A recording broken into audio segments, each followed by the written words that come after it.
What's up, world? It's Tuesday, May 15th, 2018. I'm here at the freethoughtproject.com.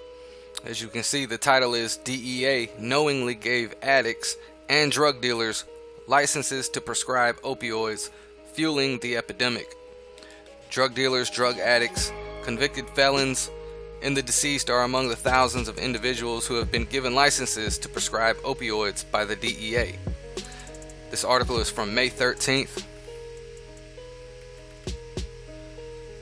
As thousands of Americans die each year from opioid overdoses, an independent investigation into the Drug Enforcement Agency's conduct has found that it has been issuing controlled substance licenses to drug dealers, drug addicts, convicted felons, and dead people, which is just one of the many things that have fueled the current crisis.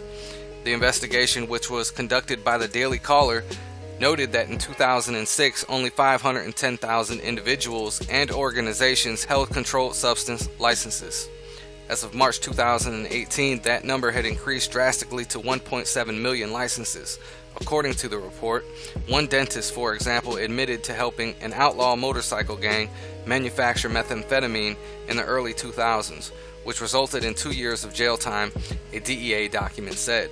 He'd previously been caught with meth several times and admitted to a history of substance abuse with alcohol, marijuana, methamphetamine, and cocaine.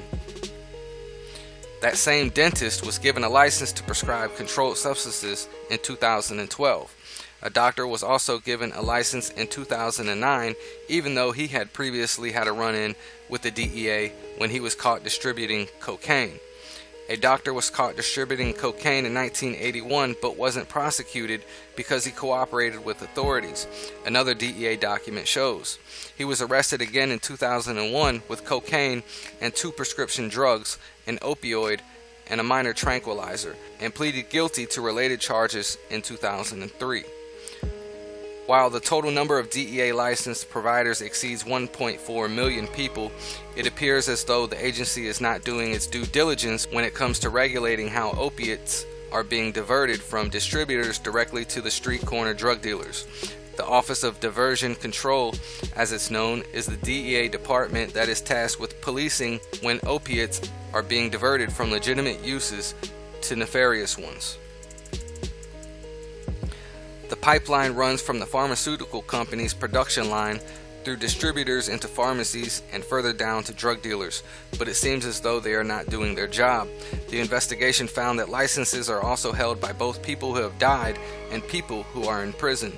More than 760 people of the then 1.4 million registered with the DEA were potentially ineligible for licenses because the Social Security Administration reported them as dead. They did not have state-level permission to prescribe or distribute controlled substances, or were incarcerated for felony offenses related to controlled substances. Some of the DEA's license holders did not even provide a Social Security number, making it impossible to conduct a background check prior to the license being issued. Nearly 700 Social Security numbers in the DEA's database were registered to multiple names or variations of names, which can be a risk indicator of potential fraud, the report showed. Instead of supplying the required Social Security number, some applicants listed an employer identification number.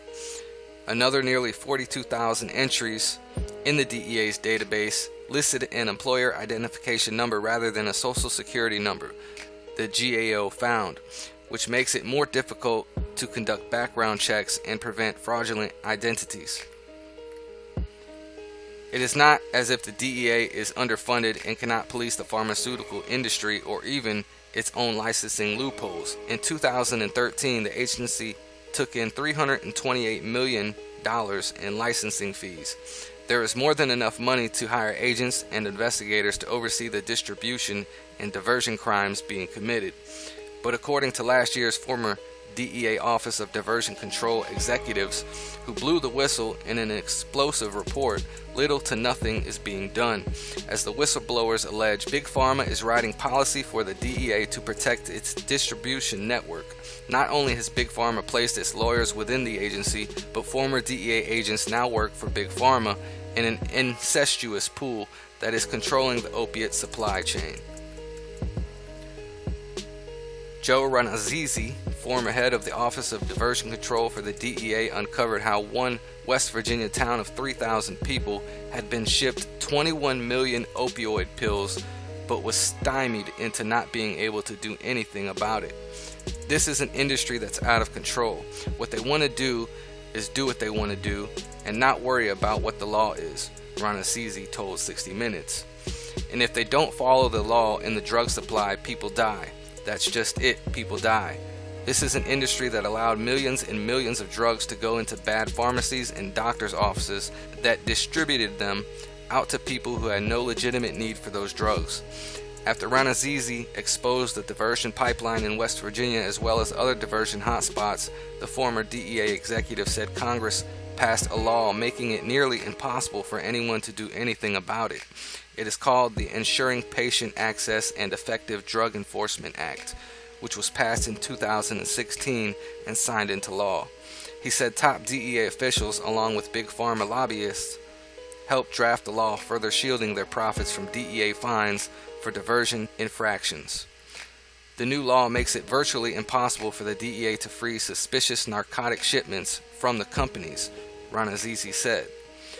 Ron Assisi resigned shortly after the law's passage, but he did not stay silent.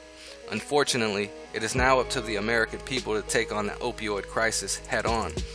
The will of the people must be changed in order for Big Pharma's death grip over the population to be released. The only hope, it seems, for people to end their addiction to opiates lies, ironically, in another substance the DEA has classified as more harmful than opiates: marijuana.